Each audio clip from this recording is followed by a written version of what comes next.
All right, and to this now, as President Obama arrives in Saudi Arabia today, the president will formally meet with the new Saudi king, King Salman. He will pay his respects to their family after the death of King Abdullah. Very large U.S. delegation is there today to do just that. And I am joined this morning by Kentucky Republican Senator Rand Paul, who is on both the Foreign Relations and Homeland Security committees, both very important posts given the state of the world today. Senator, good morning. Good to have you with us today. Good morning. Glad to be here. So I'm curious about your thoughts about this meeting with King Salman and what you think in terms of what the president needs to express to him, given the incredible volatile situation in Yemen and in so many parts of the Middle East, given the ISIS factor. You know, I hope he says to Saudi Arabia that we'd like them to help us and work with us instead of against us. I think a lot of the arms that Saudi Arabia and Qatar have poured into the Syrian war, the Syrian civil war, have actually been hurting us. They've actually wound up in the hands of ISIS. So I hope the message to them is they need to be working against radical Islam. They need to quit funding radical Islamic schools in our country and around the world. And they need to actually send ground troops in to help us fight ISIS.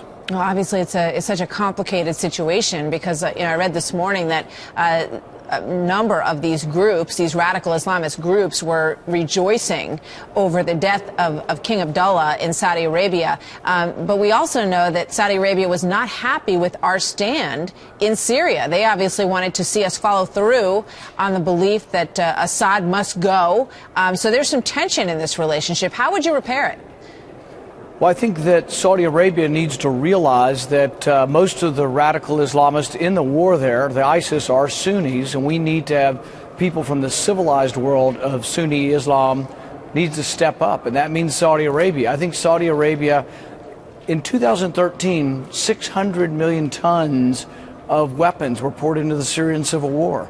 And a lot of those were Saudi weapons, and a lot of those wound up in the hands of ISIS. We're now back there fighting against weapons that some of them were ours, but some of them were our allies. So Saudi Arabia needs to step up and be on our side and not be provoking the situation. Some tough conversations need to be had. Interesting. All right, let's turn our attention back here at home to some new polls that show how the GOP race is shaping up. It seems that the summit in Iowa has kicked this thing into high gear and reality. Let's take a look at how the GOP stacks up, those who are out there, and you're on that list as well, in terms of who may run for the Republican nomination. Undecided is the big winner. Somebody named Undecided got 45% of the vote. What does that tell you? It tells you that people are just getting done with 2014 and haven't really got engaged in 2016 yet. And some of that, I think, is justified. And I've been saying all along, you know, I'm here in the Senate, want to try to do something, and I'm working very hard in the first 3 or 4 months to get something passed to bring American profit and jobs home. And so, you know, 2016 takes a little bit of a back seat to our day job of trying to get something done right now. How do you see this race playing out as you look forward? A lot of folks are in a big way. They've formed their leadership pacts. Chris Christie just did that. You see yourself on that list at about 2%. What's your strategy if you do decide to run? You know, I think that the more the merrier as far as I'm concerned. I think we have place in the party for moderates like Christie and Bush and Romney, and then there'll also be conservatives. And hopefully, at least from a conservative point of view, we hope the moderates will divide up the moderate vote and maybe allow a conservative to be the nominee. It's been quite a while since we've really had the conservative come forward as the nominee. What's your timetable as you watch these pacts form? When do you expect to make an affirmative decision? You know, we're still doing a lot of traveling this spring, presenting a message that we think is unique, trying to let Republicans know that the same old, we don't think will win again. I think some of the libertarian ideas and issues that I put forward, as well as being a conservative, the libertarian issues, give a little bit of an edge that brings in young people, working class, people who are concerned with privacy, minorities who are concerned with minority rights and individual rights. So I think there are a lot of things that are different. I think we're going to need something different. The question to me is whether or not that message will resonate. If I get involved, I wouldn't want to get involved just to do it. I would only get involved if we think we really have a chance to win. Interesting. What about the FAIR Act? You mentioned privacy there, and I know that's something you're working on in the Senate. Yeah, one of the things that's really affecting poor people, and, you know, we've had a lot of protests across the country. They're not all just about specific instances. They're about unhappiness with government in general.